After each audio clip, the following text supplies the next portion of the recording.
Assalamualaikum warahmatullahi wabarakatuh.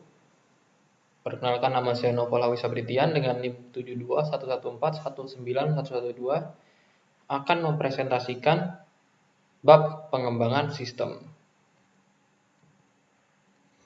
Dimulai dari definisi. Pengembangan sistem adalah penyusunan suatu sistem yang baru untuk menggantikan sistem yang lama secara keseluruhan atau memperbaiki sistem yang telah ada. Tim pengembangan sistem terdiri dari manajer analisis sistem, ketua analis sistem senior, analis sistem junior, pemrogram aplikasi senior, dan pemrogram aplikasi junior. Tujuan dari pengembangan sistem sendiri adalah untuk peningkatan kinerja yang dapat diukur dari throughput dan waktu respons. Throughput adalah jumlah pekerjaan yang dapat dilakukan pada suatu saat tertentu, sedangkan waktu respon adalah rata-rata waktu tertunda di antara dua transaksi. Prinsip dari pengembangan sistem diantaranya, sistem yang dikembangkan adalah untuk manajemen, sistem yang dikembangkan memerlukan orang terdidik, proses pengembangan sistem tidak harus urut, harus ada untuk pendoman dalam pengembangan sistem. Tahap-tahap pengembangan sistem. Yang pertama, daur hidup pengembangan sistem. Metode daur hidup ini terdiri dari beberapa tahapan proses, yaitu tahap perencanaan, analisis, perancangan, penerapan, evaluasi, penggunaan, dan pemeliharaan. Yang kedua, tahap perencanaan sistem informasi. Pada tahap ini, tim pembuat sistem mencoba memahami permasalahan yang muncul dan mendefinisikannya secara rinci. Kemudian membentuk tujuan pembuatan sistem dan mengidentifikasi kendala-kendalanya. Yang ketiga, tahap analisis sistem informasi. Pada tahap ini, tim pembuat sistem akan menganalisis permasalahan lebih mendalam dengan menyusun suatu studi kelayakan. Menurut MacLeod, terdapat 6 dimensi kelayakan, yaitu kelayakan teknis, pengembalian non-ekonomis, hukum dan etika, operasional, dan terakhir jadwal. Yang keempat, tahap perancangan sistem informasi.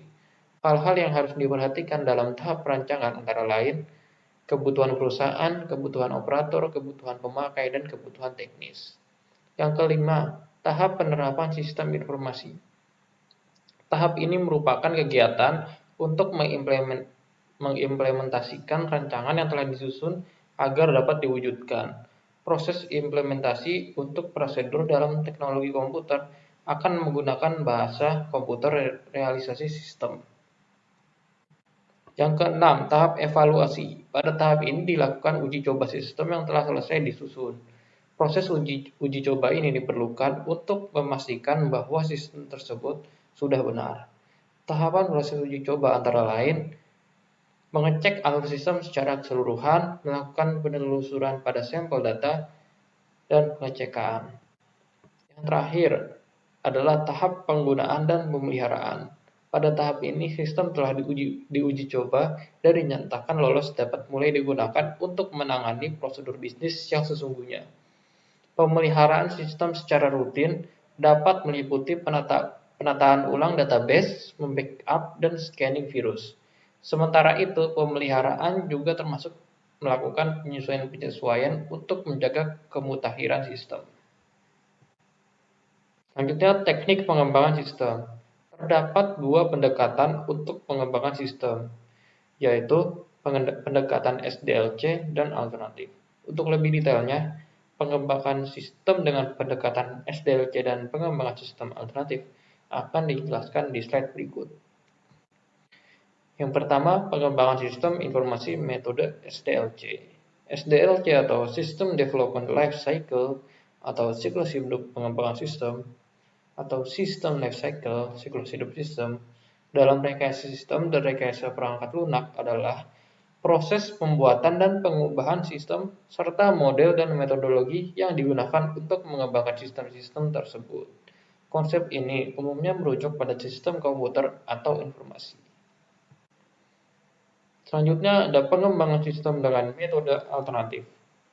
Sebelumnya telah dibahas mengenai SLDC, yaitu System Development Life Cycle. Metode tersebut tidak cocok untuk semua keadaan.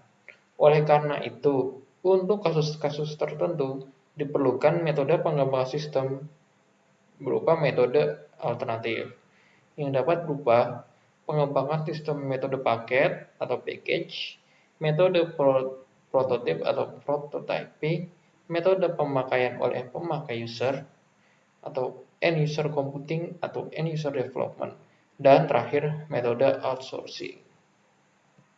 Sekian dari presentasi saya, kurang lebihnya mohon maaf. Wassalamualaikum warahmatullahi wabarakatuh.